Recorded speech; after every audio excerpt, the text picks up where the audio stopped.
All right, guys, so we're here back with our pressure pass system. We're gonna start here just from this very common and regular engagement that my partner has in open guard. I have one leading leg going forward, one back leg stepped back, so it gives me some counterbalance over here. My partner has the heaving foot on the hip. Before I worry about all the grips that we can work on, I always wanna make sure that I break these hooks, right? So we're gonna work on this. Something to keep in mind for later reference as well is hands on the shins, right? So I go very close to the foot. This one I go right next to my knee, and I go in with it a little bit, and as I extend my legs back, I try to push my hands down and bring my chest slow onto my partner's knee, right? Now from here, my partner's not just gonna sit still, right? He's gonna start using his hand a lot of times to grab my collar, and that's a lot of what we're gonna work based on. When he grabs my collar, I have a couple options. I can try to break him posture away and just start over, or I can try to go over the top, grabbing his collar as well and locking my elbow over his with my grip just on top of his shoulder.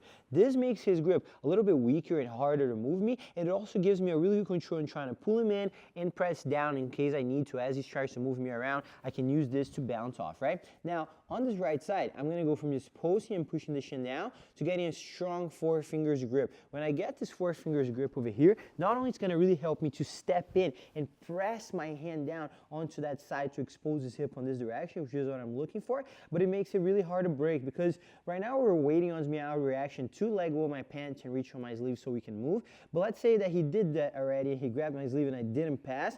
If he tries to kick it, I can follow. I can turn my hand up, turn my elbow up, and it becomes really hard. I can stay strong and not really lose that grip. So now, what we're gonna work on in our first reaction is, in case Mike lets go of my pants and tries to turn in, lets go of my ankle and tries to turn in, I'm gonna keep my hand heavy. I'm gonna really keep pinning that side down so he doesn't turn in. I'm gonna take a little step with my back leg, and I'm gonna try to take a big back step over the top. And if you notice here, I land my hip right on top of his. I keep my hand really heavy onto his leg so he can't square off of me. And I could go into a leg drag position going back into the waist, but he's so turned away that I can just square off on my knees and start settling down. Sometimes I can do that in one big back step motion, right? So again here, I have him on the headquarters, legs stuffed in, I grab over his grip, lock it in, step deep onto the back of his knee, punch it down. Again, I'm waiting on his reaction of letting go of my pants. I need to know though that he's gonna let go of my pants and try to turn his hip in so he can guard up, but I don't want him to get this far. I want him to let go of my pants. I take a little step in, keep the hand punching down, step over. If you can land hip on hip, better, but honestly, even if you keep your hand just pinned as you're walking your toes, your partner tries to follow you,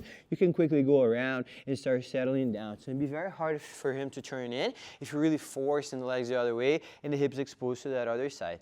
So, cut it a little. Should we do it again? One more time? One more time from behind so they can see really like how you put Explaining?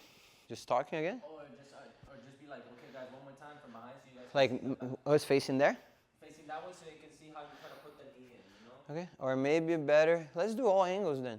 Like let's turn this way, like this so they can see my leg. Yeah, like Yeah, I this. think that just that one maybe. Is So good? you can see how the leg Yeah. goes in. A little more this way. So like, wait, bring yourself more this way. Me or him? You, Alex. This way, this way, this way, this way, this way, this way, this way. Okay. So again, So again, guys, we're here. I'm really trying to get that hip exposure. Don't be afraid of stepping deep onto the back of your partner's knee. As long as your knee and your shin is aligned with the back of his knee as well, you can really keep his hip exposed and stay turned in. Now again, remember, if my outside foot is a little bit far like it is right now, which is normal to be, I'm just gonna have to take this little step so that as he's trying to turn in, I can keep the weight on my hip and on my hand, take that big step over to not allow him to face me, and then start squaring off and settling down on the side.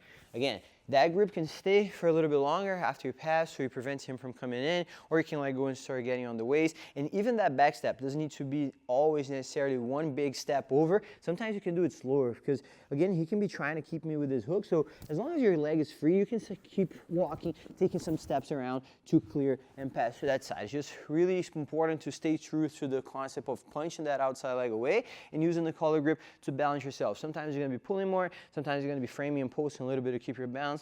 Just adapt with those and work that pass.